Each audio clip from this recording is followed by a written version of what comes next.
Good afternoon, magandang tanghali, pananghalian, pineritong tokwa, ayan, at saka ampalaya, ginisa sa itlog with tokwa, ayan guys, healthy muna ang food natin, red rice, ayan, red rice muna ako.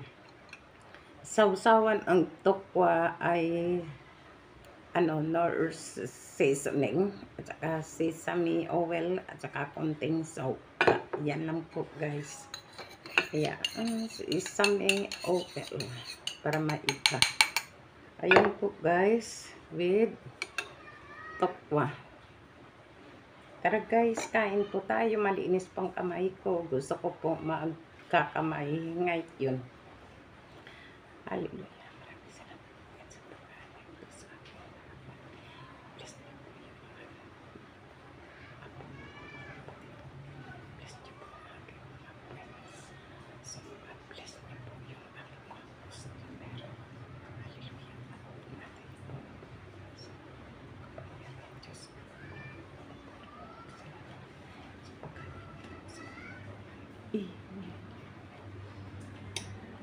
Yan po guys. Manood po kayo guys sa aking channel YouTube. YouTube ko rin po ito ang aking mukbang na pagkain. Mukbang ba tawag ito? Ay hindi po. Ano lang po. Binablog ko lang po ang aking kinakain today. Yeah, thank you po sa mga kapwa ko content creator na mababa tulad ko.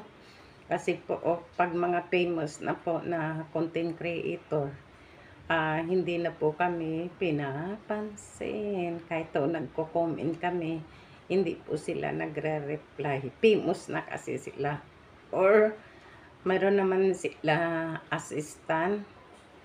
Sana mapansin kami mga katulad namin na small creator kasi kundi dahil sa amin hindi po sila sumikat kasi po nanonood po kami sa mga content ng mga famous, yung mga famous na mga content creator, pinapanood po namin yun so ang pumupansin lang sa amin ay kapwa namin small content creator, yun po.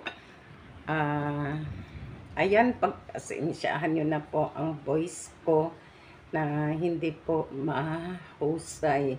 Gusto ko po talaga magiging vlogger dito sa Facebook bilang content creator. Kaso po, yung ating boses ay may problem na, no? Kaya, thank you naman. Wala naman nagbabash sa aking content. Thank you so much. Hindi naman po kami sikat. Patuloy lang na lumalaban, gumagawa ng content na sa abot ng kaya namin. Ako po, hindi pa po ako magaling sa pag-i-edit. May alam naman akong pag-i-edit. Iba pa rin po yung pag-i-edit na ibang edit po. Hindi ko pa po kaya. Ayan. Kaya pagpasensya nyo na po ang ganitong inaabot ng akin mga content. Kasi hindi po ako marunong mag-edit na maglagay ng mga patawa. May patawa, hindi po ako marunong maglagay nun. Yun, ibang edit po ang alam ko. Yung mga video naman na idudugtong, alam ko rin po yun sa mag-voice din, marunong na rin, pero mag-voice over, marunong na rin ako sa CapCut. So hindi po ako magaling talaga mag-edit kasi nga po, yun nga po ang problema na nagtsatsaga dito sa social media. Wala po akong natapos, wala po akong pinag-aralan. Gumagawa po ako ng diskarte. Bahala na po si Bosmita. Kaya guys, tara kain na po tayo. Alam ko na gusto niyo na po mapanood ang aking makakain. Ayan. Ipopost ko rin po ito sa Reels at saka sa long video at saka sa YouTube. Sa Reels po, ikakat ko na lang po. Kaya guys, tara kain po tayo. Palinis na po ang aking kamay. Ayan. Thank you po sa inyo lahat, sa mga silent viewers, sa mga followers. Ayan. Thank you po. Ano na, mag-iwan na ng bakas kung taga-saan kayo o saan nakarating yung video na ito. At mabilis naman po ako mag-rest back. Ayan, dumalaw na kayo. At dadalawin ko rin kayo. Kain po tayo. Kain po tayo. Ayan, red rice. Masarap. Masarap talaga ng ampalaya.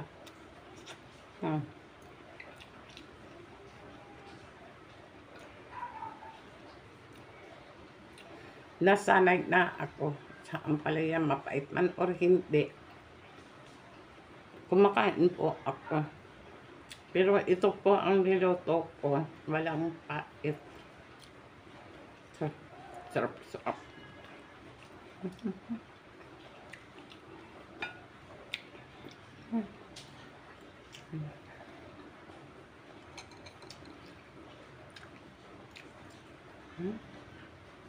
Sarap. Lagyan ko ng sesame oil.